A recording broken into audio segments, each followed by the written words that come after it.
Ecovillages creates freedom and sustainability-oriented communities, try to make homes as affordable as possible, and we like to live in tropical locations. So I'm currently in Panama today, and I'm going to go to our Veritas Village community.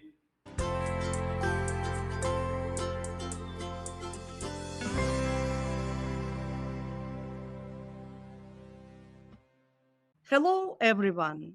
It's me, Emily Braun, owner of the International Lifestyle Consulting. And today, as promised, I have pleasure meeting and speaking with Canadian expat Patrick Hiebert. Patrick is a very interesting person.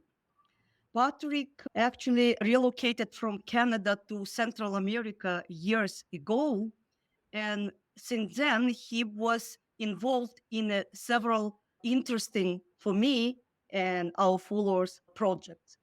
Currently, Patrick is founder and CEO of Ecovillages.life, Maven NFT marketplace, and some other projects in Central America. And it's my pleasure today to meet with Patrick again and hear about Villages Life, actually about what he and his team are doing in Central America, in different countries, in order for freedom, sustainable lifestyle, in tiny homes, and many other, I would say, buzzwords flowing around. But what is the difference between Patrick and other people? Other people are speaking a lot. Patrick is doing, he's walking his talk. So again, my pleasure to meet you, Patrick.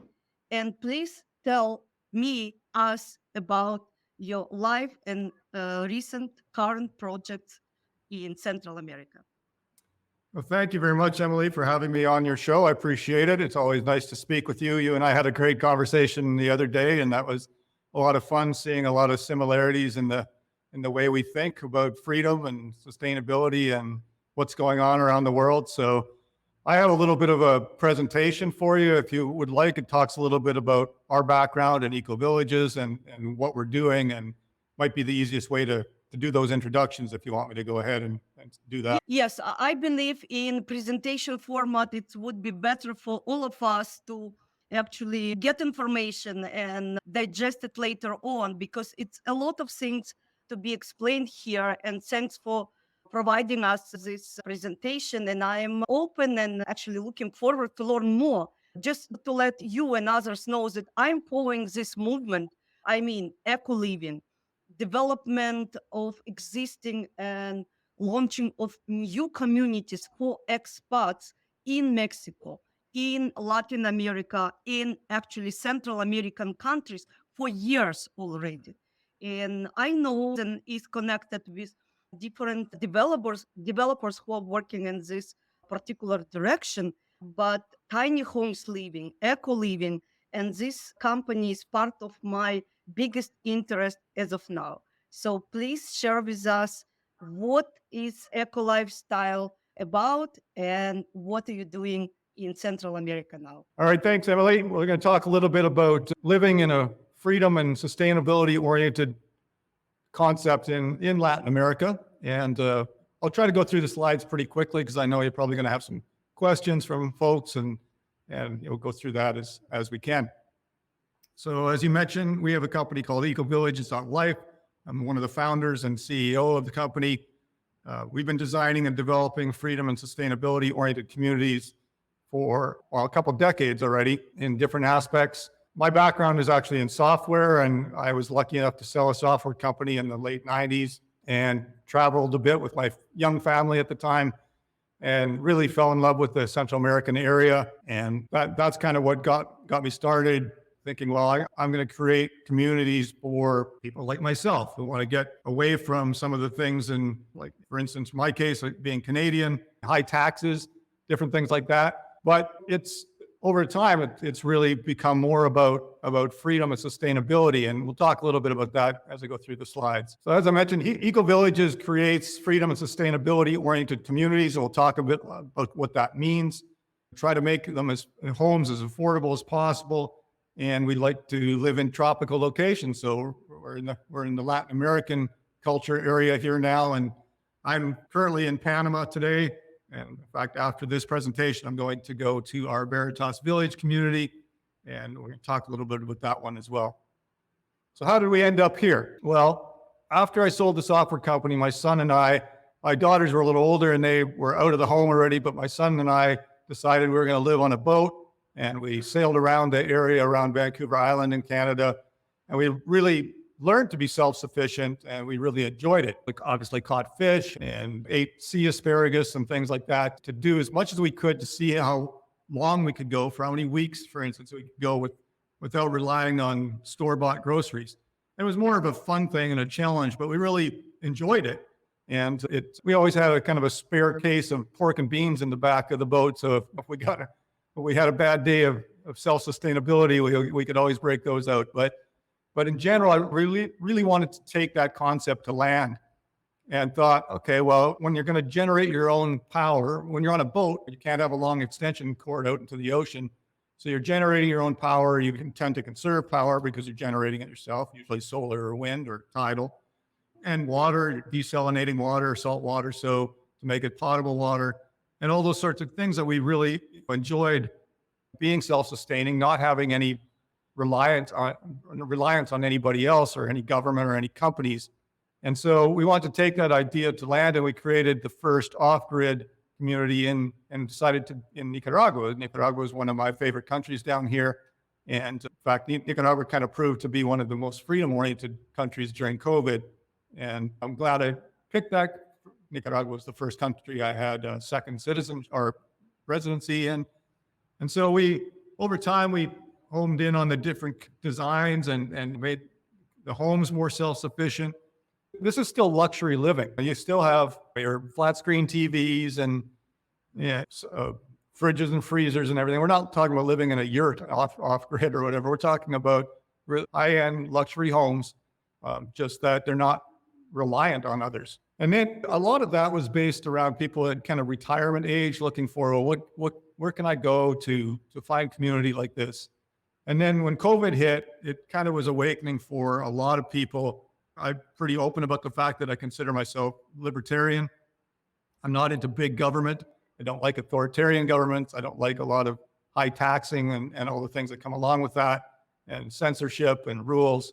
So we really realized that we needed to create a place, like you said earlier, a lot of people talking about this, but we wanted to act on it. And we wanted to create a place that was really based on I'll talk a little bit in a minute about our first certification. But our solution to the whole situation, especially after COVID, was to focus on creating freedom-oriented and sustainability-oriented communities. So our first certification stands for Freedom, Independence, Resiliency, Sustainability, and Transparency. And I won't go into all the details on each one of those, but you kind of get the gist. We're focused on ways to make our communities more freedom-oriented. And what does that really mean? Well, humans need some basic things to survive. First of all, they need water, need food, need shelter, some form of energy, and then maybe not to survive, but if you want to enjoy life, you have to have some things to do. So there's the enjoyment factor as well. Well, in our communities, for instance, the Veritas Village, and I'm going to in a few minutes here, we have a couple deep water, mountain-fed spring wells with excellent quality water, not connected to the municipality water. We're totally independent on that. Food, we have common orchards, community orchards and gardens. We have a tilapia pond. We have a stream that runs through the community, hydroponic gardens, farmers market area, stables for small livestock. So everything you really need to be independent and self-sustaining, but also the properties, the home sites within the community are large, where people can have their own gardens and orchards and all those sorts of things as well. So we're a completely different developer. We go in, and in this particular property, we're keeping 99% of the trees and building around everything and really keeping it a beautiful forest and jungle area that's really near the beach. Very beautiful property with amazing views of the ocean. And we're not like the other developers that come in and just do kind of a scorched earth approach and just everything's leveled off and the trees are all gone and then they just put in cookie cutter homes. So we want a nice place to live in addition to being self-sufficient. And then we tend to find communities or build communities and find the land nearby existing communities that have grocery stores and movie theaters and hardware stores and beaches and lagoons. And we have some beautiful areas around our communities as well. But if it's ever necessary, you don't need all those things. You can be sustainable inside the community itself. So what that does on top of everything is it gives you increased financial freedom because the reduced cost of living is immense. Obviously, we have on-site water. That's part of the HOA, the Homeowners Association. Your energy can be completely free. For instance, our welcome center at Veritas is 100% off-grid. It's still a great place. It's a really nice pool, and it's a great place to hang out. But it also has no connection to the power grid. It uses the on-site amazing mountain spring water and all those things with no bills, right? So it's kind of nice. As I mentioned, we have the community food production, and there's other things that give you a low cost of living in Latin American countries as well. Most of them have a territorial tax system, which means that for instance, if you're an online digital nomad type, you're an architect or something, and you're designing homes in the US from Panama, for instance. Well, Panama doesn't tax that because your business is offshore. Basically, it's your customers and your revenues generated outside of Panama.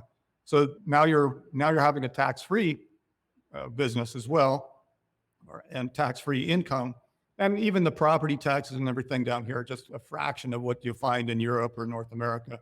And so it's much less expensive to live down here. Of course, most people need the internet to do their jobs or just want to stay connected in general. And we use Starlink. So again, not connected to any cables coming in from a local company or anything. So we're pretty independent there as well. And there's lots, as I mentioned, there's the beaches and there's a beautiful mountain lagoon very close to Veritas, for instance, the community, or our Nicaraguan properties have lots of things to do. Coronado is the oldest city in all of the Americas, and beautiful colonial buildings and a street with lots of restaurants and things like that. So there's always things to do nearby as well.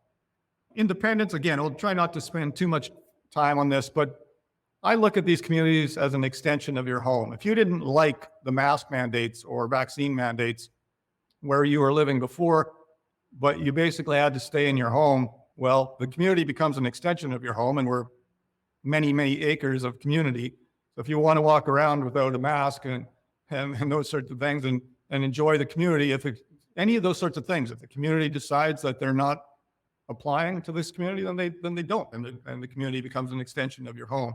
And that's, to me, we're seeing President of the US talk about mask mandates again. Well, I don't want to wear a mask again. I studied genetics and did a lot of stuff with viruses in university back a long time ago, but I knew from day one the virus is much smaller than the holes in the masks. It's like throwing sand at a mesh fence. But so to me, it was kind of a complete waste of time, but I'm not going to do that again, right? So to me, I'll just go to one of our communities and I don't have to. So that's the way I look at it. And it's also freeing with the community of like-minded people. I'm not saying everybody's exactly the same or don't disagree. You got lots of disagreements, but we're kind of like old school way of disagreeing, which is you can agree to disagree, and that's okay. You can still be friends, you still be neighbors. You don't get canceled, you don't get censored. And it's just like things used to be. Where I grew up in a farming community in central Canada, I mean, there was plenty of times that I didn't agree with my friends, but we didn't say, oh, well, you're on that political spectrum and I'm on this one, so we can't be friends. Again, I talked already about the community food. We have the livestock, the orchards and gardens, tilapia, all those things. It's just really nice to be independent. You don't have to rely on that if you don't want. There's beautiful grocery stores nearby. But of course, if you want to or you need to at some point, it's there. I'm excited about the Expat International School that's going to be our next community here too. One thing I think is personal belief, but I'm not crazy about the way public schools, especially in North America, are teaching kids these days. They don't really come out, universities especially, don't really come out with much practical skill. And I laugh because kids graduating from high school or university don't even know how to make a budget, certainly can't change a tire. I mean, these schools that we're putting on the communities are going to have all the traditional curriculum of math and sciences and those sorts of things. But also, you're on a beautiful property that's a wilderness, jungle, and forest with streams running through it. And imagine what the kids can learn, all sorts of things, just by seeing nature and being a part of it. So I'm excited about that. And I think it's going to be very cool for the kids that go to school in the communities. Something you never talk about is politics and religion, right? But I'm just making the point that you have a freedom to practice whichever type of religion you like, or if you're more into holistic healthcare versus Western traditional healthcare, that's totally up to you. We're just creating an environment where people can be themselves and accepted. And you can still go to the welcome center, go to the pool, go play pickleball with your friend. And again, it doesn't matter who they are. This is not about political division. The whole point of it is to get away from that. And economic freedom, our communities accept Bitcoin, and the businesses within them will accept Bitcoin, do accept Bitcoin. And to me, that's one of the few ways we can get away from currencies that are in the long run likely going to collapse. Now with BRICS coming out, how long can the US dollar remain kind of a stable, powerful currency? You're seeing some Middle Eastern countries saying they're not going to be trading oil in US dollars anymore, and those sorts of things. And it's really in my mind, there's a great need for an independent currency. And currently, I think the best one out there is Bitcoin. And so we really want to promote that. We actually sell homes and properties and accept Bitcoin. And again, in the businesses in the communities will and do as well. One of the unique things I think we're also doing on that kind of blockchain front is the use of a DAO, which is a decentralized autonomous organization. Most people aren't very familiar with that, but really, well, let me step back a minute. One of the biggest problems communities have in general is where the real lack of freedom is in the HOA, the homeowners association. Most developers, we're not like that, but every other developer I know wants control over the community. So they'll wait till the 90% of the home sites are sold before they're going to let the homeowners association decide anything about the community. And we're the opposite. Right out of the gate, I want the homeowners association to make the decisions. I've seen in the communities we do, you get a number of people together and they'll make good decisions. They're not going to make any worse decisions than I would as the developer. And there's nobody to blame, right? Nobody likes an HOA president. You elect a president. They're not a superpower, so they can't please everybody all the time. So inevitably, people get annoyed at the HOA president. And so the DAO is really a system of voting on the blockchain, so it's secure and transparent. And what that does is every decision made by the community is fair and transparent. And it's exactly what the majority of the community wants. So to me, that is a big freedom. You're not moving into a community where you don't have any say or you have to trust the developer is going to make decisions that you like, because they generally don't. So this, to me, is one of the unique things of our community as well. Again, I mentioned there's got to be things to do to make it entertaining. We have wood shops for that sort of thing, a music studio, all sorts of amphitheater, obviously the usual swimming pools, tennis courts, pickleball courts, but interesting things to do in the community too, because you really need not just to be sustainable, but to enjoy life as well. And so basically we're trying to help people protect themselves from what's going on in the world right now. And being Canadian, people may agree or disagree with me, but I feel like I see signs of Canada becoming much more authoritarian. I'm glad I moved out when I did. I let my residency in Canada go. I still am a Canadian citizen. For Canadians, it's a great thing because you can let your residency go and become a Panamanian, Nicaraguan, Belizean resident and have the best of both worlds, because in Canada, your taxes follow your residency. For Americans, unfortunately, it's a little bit more difficult because taxes follow their citizenship, which means that they have to give up their passport. But for Canadians and most Europeans and other countries, most countries, the taxes follow their residency. So you can give up your Canadian residency. There's a formal process for that, and become a resident of one of these countries down here. And what thousands of people are doing right now are getting their Plan B residencies in countries like your favorite, I think, Emily, is Mexico. I have mine in Panama, Nicaragua, work permits in Belize, and that sort of thing. So I like to have multiple Plan Bs, I guess a Plan B, C, and D. And so if anything isn't going great in the country that I'm in, I can go to the other country and I'm a resident and I can live there without having just a tourist visa that I have to leave at some point. So we currently are promoting the 4 communities that we're heavily involved with and developing right now. Veritas Village in Panama here is the one that we're currently accepting reservations for people to have a first right of refusal for a lot selection. It's a beautiful spot just outside of Coronado. If anybody's familiar with Coronado in Panama, it's a very highly sought after expat area. It's thousands of expats from all over the world that live there.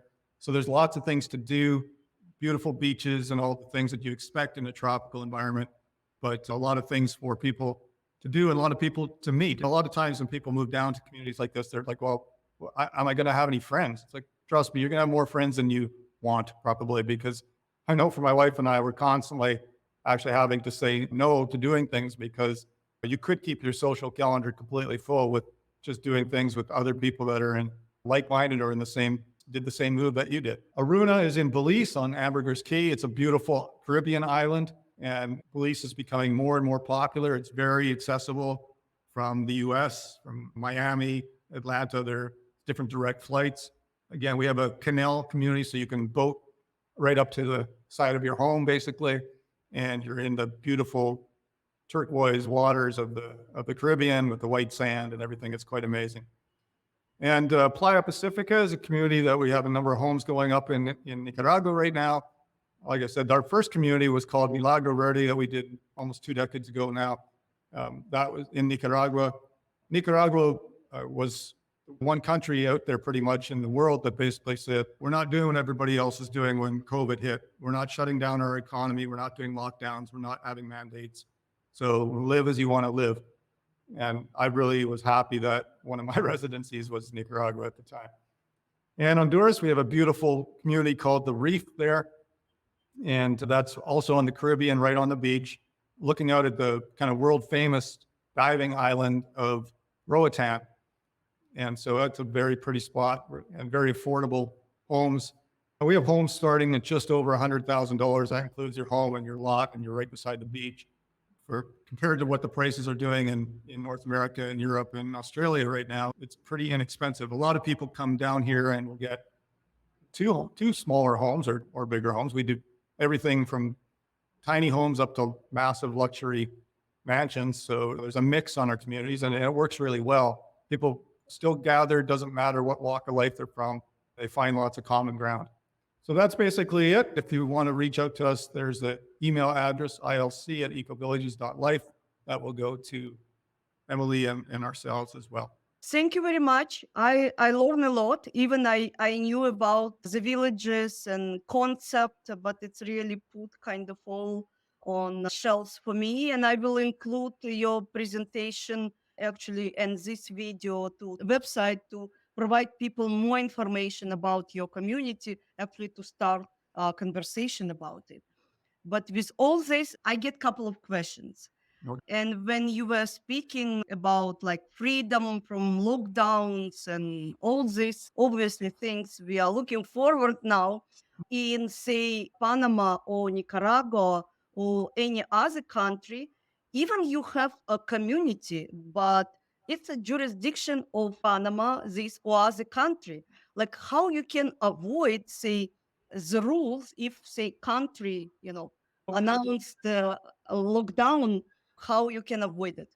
Well, one of the things is that the entire community is on private land, right? Everybody owns their own land. And just like you in your own home, you're not going to come knocking on your door to tell you to wear a mask inside your house. Well, who knows? Some places they might, but not down here. But I mean, that's the other nice thing about the Latin American culture is, yeah, they put in the rules, but nobody's really enforcing any of it. I mean, if even in Nicaragua that didn't enforce anything, there was grocery stores, for instance, that said, no, if you want to come in here, you have to wear a mask. So you have the choice. It's like, well, I'm not going to support your business then. I'm not going to that grocery store. Right? So that was one. But here, if you're living in a self-sustaining community and you stay within the community, then the community rules. There's no one in the country that's going to come into the community and tell you what you have to do inside your own private land. It's just not a cultural thing here. So, Excellent. It's not cultural, and if it's supported by local government at least, because sometimes it depends on local government. It's excellent. I understand. How remote, say, Veritas Village from other city from Coronado? it's about a 10-minute drive, 10 kilometers, 9 kilometers. What's that? It's 5 or 6 miles from Coronado up towards the mountains. We purposely chose the location because not as only is it comfortable for humans, the temperature, but it's comfortable for animals and plants too. So you can grow anything there. If you're too close to the beach, then you get salt spray and you get the super heat and you can't grow as much variety. But so we're comfortably remote. It feels very remote. You're on a plateau in the mountain and you're looking over everything and you can see Coronado. You can see there. And the Coronado is about an hour, a little over an hour drive from Panama City. So it's still convenient enough. I like it because I can go in the morning, get a lot of things done, and then come back and still have part of the day. Whereas we were looking at Boquete and other areas that I felt it was just too far. I mean, it's a beautiful place and people love it, and I understand that. But it's a 5 or 6 hour drive from the city, and then either that or you fly to David, which is another airport. So now you have to get on another plane and everything. So I really like the Coronado area, the El Valle, Anton Valley area, for that reason that it's beautiful. It's very much like the Boquete area, cooler temperatures. You can get away without air conditioning at night because the temperatures drop low enough. But it's beautiful. I mean, its claim to fame is springtime all the time, right? So it's really good for growing vegetables and fruits and everything. I'm personally very excited. I'm looking forward to visit and maybe to live in your community. Tell me, please, when it will be ready. I understand you're building in stages, like how? Normally, we build in phases, and a community might have 300, 400 home sites, and we'd say, okay, we're going to release 40 at a time. And because you want to build community, right? You want to have neighbors. You don't want them spread out so far apart that they don't even know the other people are there. So, but with Veritas, the one that we're working on right now, we're just in hopefully the end stages of permitting. There's a lot of environmental permitting in some of these countries, Panama and Costa Rica, especially. And so once we've got that down in hopefully this fall of 2023, somewhere in the October, November range, then we can start construction of homes right away after that. And homes take 6 months to a year to build. So now going back to the phases, normally we do in phases, but this community has been so popular that we have a waiting list basically. And so we're going to be releasing, it's only 90 home sites in total, which by community standards isn't that large. But part of that is because we've kept over 50% of it probably for orchards, gardens, green spaces, all the things for stables, places for growing things. Right? And then some of the home sites are over an acre in size, up to almost 2 acres. And that's because some people like to have what we call lifestyle farms. You and I would probably call them hobby farms back in the day, but they want to have more of that self-sustaining, independent life on their own in addition to the community. And some people just want a small home and be part of the community. So there's a varied range of home sites to choose from. And I like variety of lifestyles because different people have different preferences. And tell me, please, people need to be residents in order actually to live. To buy, you can, but in order to live in this community, residents of Panama. Well, you can buy, and in any of the communities you can buy and stay there. I used to, a long time ago, I used to stay in these types of communities without being a resident, but depends on which country. Like Panama, you get 3 to 6 months of a tourist visa, and then you have to leave and come back again. So I tended to get the residencies a while back because I just didn't have to leave then, right? In Nicaragua, they usually give you a 90-day tourist visa, so 3 months. And then most people will go just drive to Costa Rica for 72 hours with like little vacation and then come back up to Nicaragua and it renews their passport stamp. But after a while, that can get old, and it depends on what your reason. Nowadays, the the reasons for a residency is much different. People want a residency because I knew some people during COVID, I won't mention the countries, but they had bought or built beautiful beach homes in certain countries, and they thought they were going to be able to go there when things like COVID hit, but they weren't residents, and so they couldn't go. Right, they weren't allowed into those countries, so they had $1 million homes on the beach that just sat there empty for the whole time that COVID was going on. So if your intent is to live in one of these communities, I would recommend you get residency, but you don't have to. There's a lot of people that will be what I call digital nomads, and home prices to me in the US and Canada are so incredibly high right now compared to down here.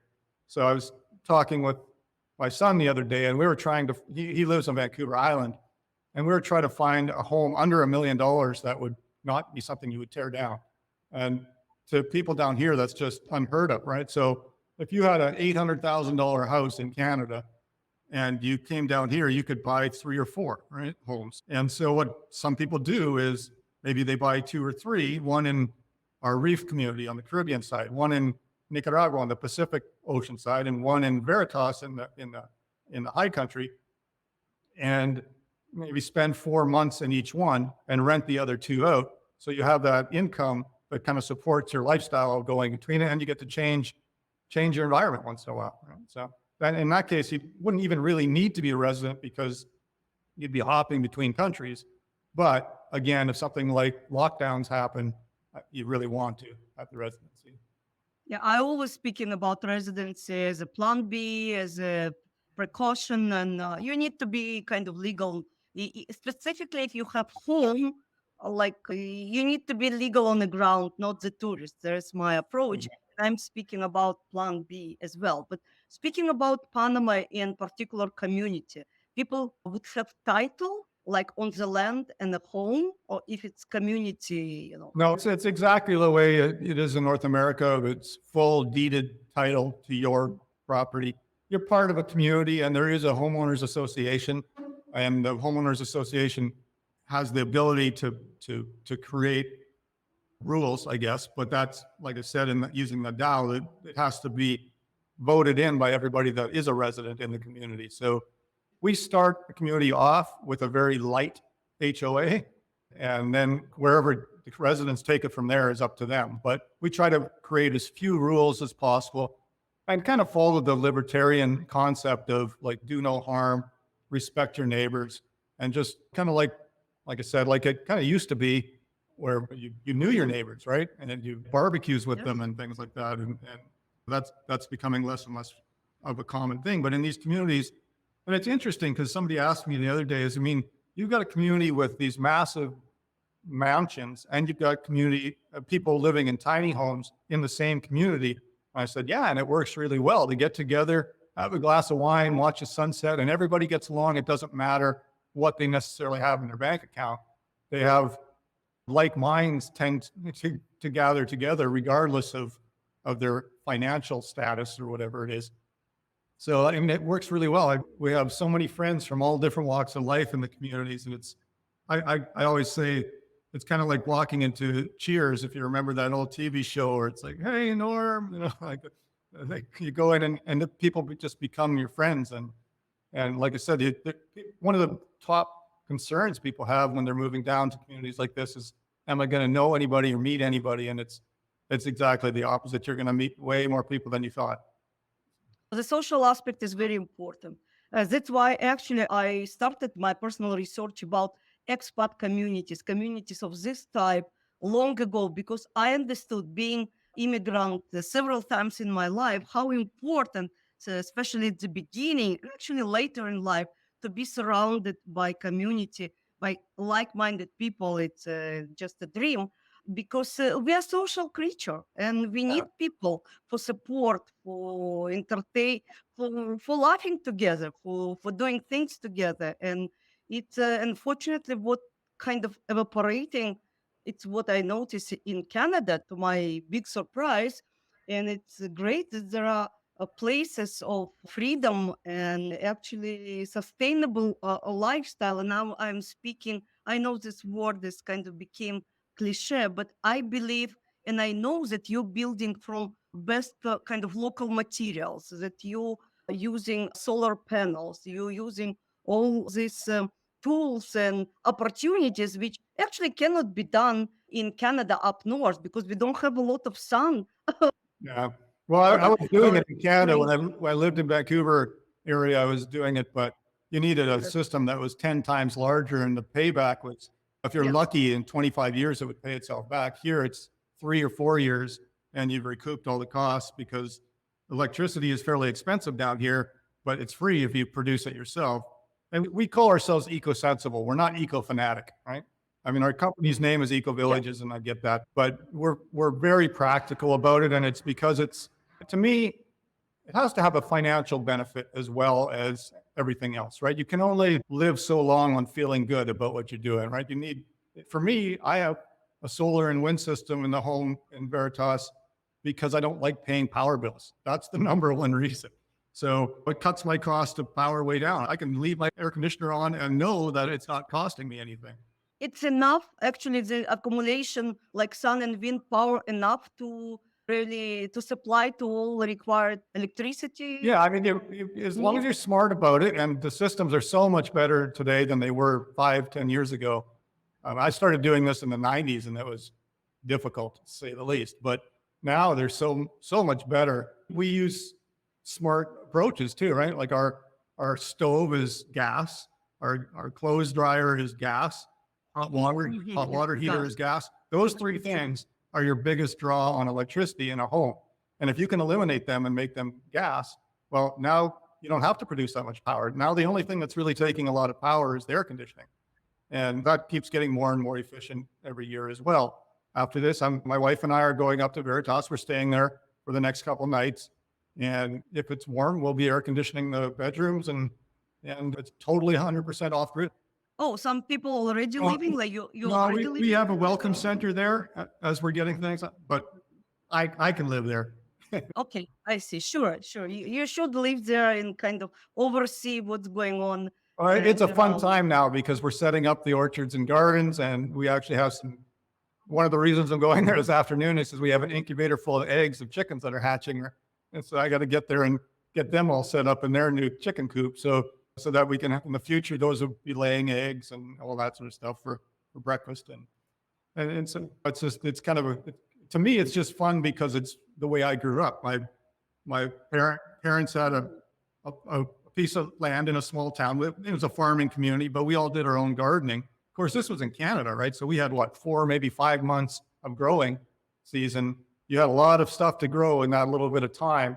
And then you had to can it and put it in the pantry and everything and make it last the whole year. And the beauty of down here is your year-round growing season grows just about everything, and a lot of things that I couldn't have grown in Canada. I mean, we can grow papaya and bananas and all those sorts of things down here. So yeah, I mean, you can produce a lot more food in a lot less space. And then we have vertical gardens and the hydroponics, so you can really produce a lot of food. And the beauty of having the stream run through there, we literally just capture the stream water at the top of the property and run it through the hydroponic gardens, and then out the other side back into the stream. And it's all very natural way and don't even need a water pump. So No, it's amazing. You don't have yet kind of building, but you already have garden at least set up. And when all will be built, it would be a little bit mature. yeah, exactly. already, That's the kind whole of, point, is right? get it going now. And the beauty of it is, I mean, I planted papaya a couple of years ago. I planted some papaya trees, and I had no idea how fast and how quickly they mature. And this was beside a 2-story home, and there were solar panels on the top of the second story. And within about less than a year, the leaves on the papaya tree were already blocking the solar panels 2 stories up, and they're producing massive papayas. And so the beauty of the tropics down here is the speed at which things grow, especially in a community like with a property like this, where you have the stream, very rich, nitrogen-rich soil, and all the things that come along with that. This was a volcanic plain in the plateau, and so that creates very rich soil too. So it's got a lot of things going for it. So yeah, we're starting the orchards and gardens now. So even as next year at this time, there'll be a lot of food being produced there. Great. And school, this international school, actually, the physical location will be in a village, correct? Inside the community, yes. It's not going to be huge. The thing that changed around COVID is before that, it felt like we were making retirement communities, right? A lot of times, because a lot of people, Yeah. let's say people in their 40s would be buying a home with the intent that they're going to rent it out for some rental revenue income. And then as they retire, they'll just move into it. That was a pretty common story not too long ago. Now we're seeing a totally different demographic. It's a lot of young families. And one of their concerns is, where are my kids going to go to school, especially in a country that's mostly Spanish speaking, right? My Spanish is terrible and I get by just fine, but it's great for kids because they can pick up Spanish and French and German and different languages and all these things. But a couple of weeks ago, we were showing Veritas to different people, and it was my wife and I were there and going, this is great. Like, it was a couple from Italy and a couple from Germany, a couple from the Netherlands, a couple from Canada, and a couple from the US and a couple from Australia, all in a row. So nobody from the same place. Many of them had young kids. And it was funny because there was one older couple there, and they were saying, I'm not sure if I want to live in a community where there's a lot of kids around. And then this German couple's kids were hanging on to them and calling them grandpa and grandma. And all of a sudden they're like, I forget everything I said. This is wonderful. I want to be around kids. It makes me feel alive again. And so, you know, to me, it was just I enjoy it much more now than just being surrounded by people all in their kind of same age demographic. So yeah, the school is going to be great. I think the way they're planning on doing, they already have an online curriculum, but this will be, as far as I know, this will be their first bricks and mortar school, and they're excited about it too. I think it's going to become popular, and they're going to start seeing that school type of curriculum show up a lot more often. Because even with my kids, I would try to teach them, like I mentioned in the presentation, I tried to teach them how to change a tire, change oil in a car, or whatever it is, or how to budget, like create a spreadsheet with how much you're taking in and how much you're spending and how do taxes work and all those different things. But talking to a 22 or 24-year-old the other day, and they just didn't know any of that stuff, right? They're not prepared. They're not prepared to real life, and it should have start from early, actually from the school. And I was very disappointed, telling the truth, by Canadian education my children received. And I was trying kind of to supplement from my side, additional clubs and private teachers and what. But it's a big hole in education, and I believe they're suffering when they are adults. They need now to take their time to learn something that should have been already part of their life. They're learning hard way, I would say. Thinking that the other day I saw, I can't remember his name. He was born in Russia, Soviet Union, and then I think he grew up later on in life in the UK. But he was talking about how the American and Canadian Western society universities are so woke these days and just focused on diversity and inclusion and all great, whatever. But he's like, you can't build a bridge on diversity. But while the kids in China and Russia are learning much different things, it's stuff that's more practical in real life. And I think we're weakening the Western culture by not having proper schooling. Absolutely. I even know who told it, Konstantin Kisin and trigonometry, and absolutely agree with him. It's what I'm now coming back to your community and opportunities for people to live there and to join. So I understand you already sold kind of first phase homes. What we're doing right now, every country has different rules. So you can buy homes currently, and lots of people are in our Belizean, Honduran, and Nicaraguan communities. The Panama one is just finishing up permitting, and we can't officially sell a property until the permit is approved. And we're sure it's going to be approved. It's just we don't know when exactly. And so we're letting people put down a small deposit to hold their position in line. So if you're next, I don't know what number we're at. Let's say we're up to 45 or something. Then you'll be number 45 in choosing your lot. And the next person be 46, next person 47. And so it's just a way for us to make a fair way for the people that came in first to get the first choice of lots. even though we can't officially sell a lot until the day it starts. Just to organize, yes, the list. So I understand the first phase would be 90 homes you mentioned, and maximum what you can build on this lot. You mentioned 300, 400, or No, I mean, not the 300 or 400 size homes in a community is pretty typical of a community. So Veritas is a smaller one with only 90 in total. Now we're looking at expanding, or not only just around it, but in other areas nearby to create more communities like that. I think you and I talked a bit last time about eco-villages will be expanding into Mexico and Costa Rica quite soon as well. And there will be Veritas Village Mexico, Veritas Village Costa Rica, and we're expanding the same concept that people really love into different countries. Everybody has a country that they prefer, and that's fine. There's different reasons for different people to like certain places. I enjoy my kind of nomadic life by going to I have a home in Honduras, a home in Nicaragua, a home here in Panama, and home in Belize. So for me, it's like I get to enjoy the different locations, and I don't really have to pick one. Our company's office is here in Panama City, so I'm here a lot, but it's still nice to be able to go around different places. So yeah, I mean, because of the popularity of Veritas, that we're going to be releasing all the lots at once. okay, great. I will obviously follow up all news about these communities and others like which I aware of. And I wish you all success in getting permit and start construction and having good people around. And I will try to help you to find good people who would be part of this community, because it's what life about.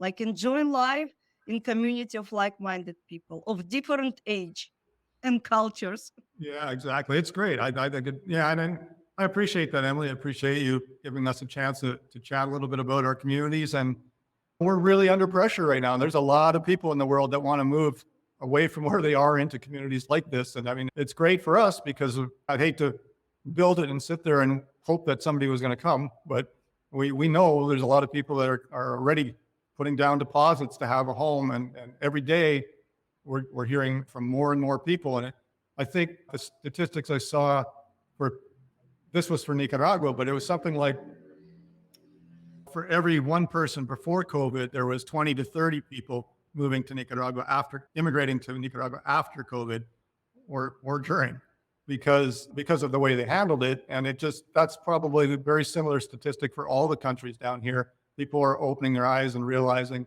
you know what, it's just a more family-oriented, freedom-oriented society and culture. And that surprises a lot of people because everybody thinks they watch the mainstream media and they think, oh, this is all dictators in those countries. And it's not the way it is at all. So It's I nice. appreciate the opportunity. So. Yes, it's good to know about opportunities, and I will try to spread the word. And people need to know that there are places where they can move and live and save on cost of living, and not only save but enjoy the life. It's what I see actually mood of some people, up there, here, up north, I would say. And I personally, when I'm listening to your story or story of similar communities in Latin America, other places, I really happy, and I understand that life is going on and there are choices and people can find them and live happily. So I wish you again all possible successes in your business and all projects you are involved now. And I believe that listeners and followers learn a lot as well. And if there are any questions, please, Patrick, again, repeat where they can find you.